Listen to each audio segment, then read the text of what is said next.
This past year, Richard Port MBE has led Birmingham Law Society through one of its most memorable chapters.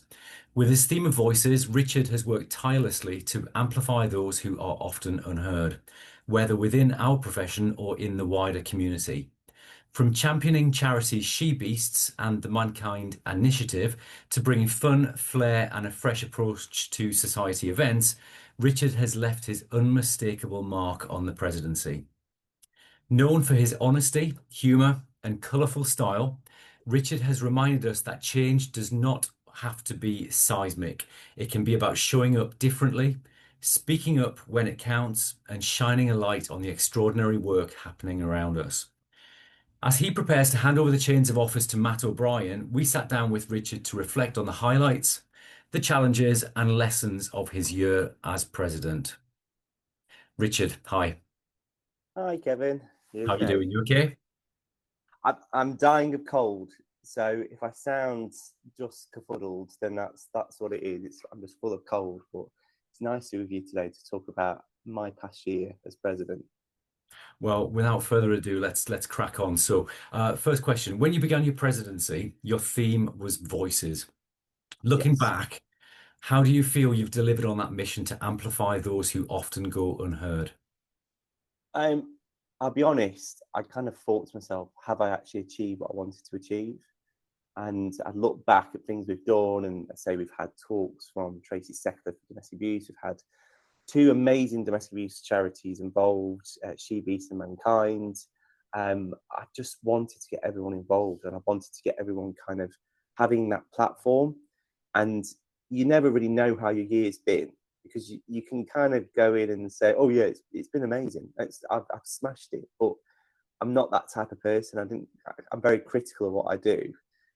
We've had a president's dinner on Thursday, and someone came up to me and said about how amazing the year's been. It's been refreshing to have a change. It's been refreshing to have something that's not been about the president. It's been about the membership and focus on the membership. And the fact she really enjoyed the president's dinner. And to me, that kind of I felt like I've achieved something. The fact, say, that person's come to me directly, and there was a few other people congratulating and saying it's been a breath of fresh air for the year. So then I kind of walked away Thursday night thinking, yeah, I think I have kind of made a mark as to what it needs to be. And so my whole aim was to get a foundation for Yeah. society. It takes time for change to happen. I wasn't expecting, say, my year to be a drastic kind of, this is what we need to do and this has got to happen now.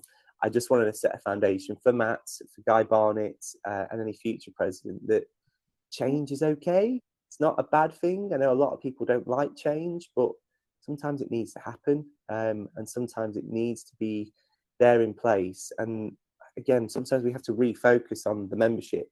We kind of lose focus sometimes on that because there's other projects going on, but getting back to basics as to why we're here, and that's pure and simply for the members of the Birmingham Law Society. And I think that probably speaks true of what you set out to do about wanting the society to feel more inclusive and approachable. Mm. Yeah, I hate when people talk about inclusivity because it's like a really like nice buzzword and it sounds great when you put it on LinkedIn or you've got a firm that go, we're inclusive. We're inclusive, Kevin. Did you not know that? But it's very nice to talk about it. And it's very nice to have the buzzword there. But unless they can actually show the action they're taking to be inclusive and taking that action, it's just a bit of an empty gesture. So again, I didn't want my year to be an empty gesture. I didn't want it to me to say all the right words at the right time to the right people. I actually wanted it to be something that we talk about for years to come, and not talk about me, but talk about what we've achieved this year, and actually have it as the standard foundation of, well, we did it that year for Richard's presidency, so why don't we carry it on? Why don't we make sure that inclusivity and having that platform for others isn't just kind of like an extra bonus. It's a standard provision that we need to make sure that we're covering. Perfect. You've definitely shaken up traditions, whether it was the Converse footwear at formal events or bringing bag of chips to the alternative dinner. Yeah. Why was it important for you to challenge those expectations, and what message do you think it sent to the society? Um, so the Converse. So basically the legal awards. I wore black Converse, controversial. I know there was talk at the town They about look that. good. I saw the Um, pictures. I liked it, and they were really comfy to wear. But I wore them because I thought, well, I'm never going to get a chance to do this again. Where I've got this expectation, you wear your black shoes and that's it. I'm a nerd. I'm not even a secret nerd, but I'm a nerd, and I like David Tennant's Doctor Who. So I kind of thought, I'll do something what I would have wanted to do at 18 and wear Converse to an event. And the feedback we got was it was inappropriate for the president to do that. So I just went, fine, I'll just wear gold Converse then to the president's dinner, because no one really should have the time to kind of question someone's footwear. And again, we're in a society now where I've said this at the president's dinner, people should be able to do what they want to do, as long as they're not severely offending anyone or doing anything illegal. Then again, it's their choice as to how they express themselves. Um, yeah, and I found it very odd in our day and age, in our society, that if we can have that kind of feedback, and I'm open to feedback, I love feedback, but again, we should be focusing it on somewhere else, something what we can actually make a change for the better, not in someone's shoes.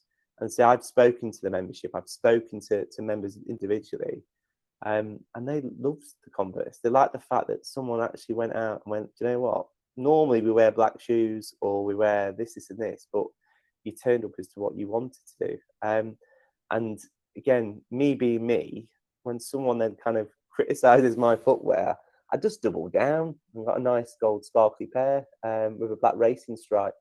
And I don't want to be the president that's the shoe president. Like, do you remember that guy with the shoes those years It's too ago? late. That guy. They were on about getting me a gift for the end of my presidency, and said, well, should we buy a pair of Converse? And I went, no more Converse. I don't want any more Converse. Where I'm going to put them. But it is about kind of shaking things up, and it's kind of taking a stand and being brave enough to take a stand, because we are in a kind of profession where people talk about others, and they shouldn't do, but we know they do. So I'm happy to be that one guy that people go, and he wore gold Converse to this, and this. Talk about me, that's fine. But again, I want more people to kind of take a stance against that. And with bag of chips, why wouldn't we have bag of chips at an event? It was just amazing. She kept calling me the mayor because she saw the gold chain. And I said, I'm not the mayor. I'm not the mayor. I'm the president of the Law Society. And she went, don't care. I'm going to call you the mayor instead. But she was great. But again, it's different people from different cultures, different communities coming into our law society. And you kind of think to yourself, well, actually, that's a vast different culture and vast different community. But actually, the people that turned up to the alternative dinner, they loved it. Again, it was as if, like, well, why haven't we done this before? Like, we've gone against tradition of having just a simple speaker or an inspirational speaker. Why haven't we had someone like this come in and just entertain? And that's been kind of the ethos for my year as well. It's been fun. That's what I wanted to do. People pay ticket prices for tickets, and you want to come out to a night. You don't want to be bored or kind of have simple foods. You want to have a really nice night out. Absolutely. Some I don't people, think it's anybody's got rare time. occasion. Yeah. Exactly. This is a rare occasion. They've come out. So again, I've just tried to be fun. And again, with the bulletins that we've had each month, no one wants to read just simple. So I've just kind of come up with the most random stuff I can possibly, just to entertain and keep everyone kind of thinking, what's next? So yeah. Perfect. Looking back, what has surprised you most about being president, do you think? It might be a challenge or something that you didn't expect, a highlight that you couldn't have imagined 12 months ago. How would you sort of look back? Again, when I first took on the role, so 3 years ago when I took on the role, my big thing was that I was taking the role on not for me, not for profile raising. It was pure and simply I wanted to help people. So I did a year as DVP to get my say the ropes of what I was meant to do. A year as vice president, and then coming on as president, I didn't have a clue what I was going to do. In the sense of I knew what my theme was going to be, I knew what I wanted to do, but no one kind of trained you up to say, well, this is what presidents do, and this is how you do it. So there's been a few challenges which we've had to overcome. I've tried to take a stance this year of just kind of dealing with them head on. if some challenges come, rather than kind of passing it on to the next president, I've kind of gone, boom, this is how we deal with it. Mm. Because I don't want anything passed on to future generations of presidents that they need to deal with. I'm quite direct enough in that. But um, I want to say the president's dinner was the highlight for me, because it was an accumulation of everything that we've kind of wanted to achieve. So the legal awards was outstanding. And again, that was just working with all in all events, working with the team, Jess and Shona. We literally put all the heart and soul into it. And as the time went by, the events that we did, more and more of our heart and soul went into it. But the president's dinner, having it as a U-turn, it's not really the president's dinner, it's the members' dinner, and it's a celebration. I had family come to that, and they've never been to a law event before, so they didn't know what to expect. Mm. And then my brother and sister were there, and my sister-in-law, and you could just tell that they could see the gravity of what Birmingham Law Society is like. Just the culture and the friendliness and the support people provide each other. And that night was just kind of the atmosphere there was everyone wanted to talk to everyone. It was so friendly, it was so nice, and it did kind of show you what our law society is, just in one night in itself. I guess that's quite humbling to look around the room and just see what it's all about, the impact that you've been making over the past 12 months. I had everyone come up to me and show me the shoes. Look at my shoes, Richard. Look how sparkly mine are. And it was very nice to see. But it was quite humbling, because I've tried to not make this year about me in any shape or form. I have been selfish in the fact that I've directed all of our resources where I could to helping victims of domestic abuse, but I'm sure I can be forgiven on that. So we've got the 2 charities and getting people to come and talk. But I just wanted it to be about the members. I just wanted it to be purely and simply a platform for them to kind of highlight the work that they do, because we've got so many members. We've got, say, roughly 9,000 members for the Birmingham Law Society. And in those 9,000 members, I've spoken to some people, and some of the projects that they do, they don't talk about it because they are humble themselves, or they don't kind of see the amazing work that they carry out and do. And you just kind of get to a point where you go, well, why aren't you doing it? Why aren't you talking about it? And it's having the Law Society as one big network that we're all in, being able to help those that need that platform or need that voice, to kind of do more work. Because if you think if you've got a member who does a project that helps about 20 people because of the funding that they've got or the resources they've got, if they network with someone else who can provide them with more help, more resources, that 20 people becomes 40 people, then 60, then 80, the 100, the list goes on. So it was about using the society as a positive tool for networking, rather than, so I believe people have used it to network in relation to passing on business, but also as the other side to it all. Again, it's helping the community and helping the legal sector that we're in all together. I love that. What advice, other than what you've just given us right now, what advice would you pass on to Matt as he steps into the role? Wear comfortable shoes. Matt's great. So I met Matt originally when I went for my interview for Solicitor of the Year. So he was in the waiting room at St. Philip's Chambers, and we just started talking. So Matt's been like a large presence in my life anyway, at little random points. So when Matt became president, it was like, of course he has. Of course Matt has going to become president. But like I said, I know that Matt is going to be safe hands for the society. And what he's planning to do. Again, he's building on the foundations that I've done this year. I just wanted to kind of reboot the Law Society, put a bit more kind of energy into it.